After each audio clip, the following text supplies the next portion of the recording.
Lutong bahay na masarap. Pwede mo gawing pang negosyo. Busog ka na, kumita ka pa. Tara, luto tayo sa kusina ni Jeron. Igisahin lang po natin yung sibuyas, bawang at saka yung minamarinate po nating chicken. Mas malasa kasi pag minamarinate yung chicken. Tapos ilagay na po natin yung sayote at saka carrots.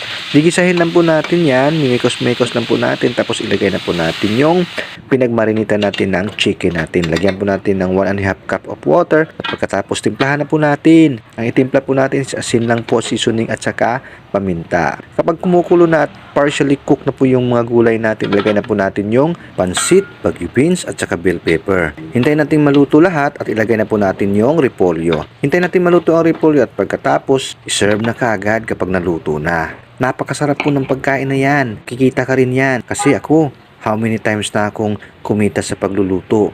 Siguraduhin mo lang na malinis at hindi mapapanis kaagad. Jeron po. Ingat!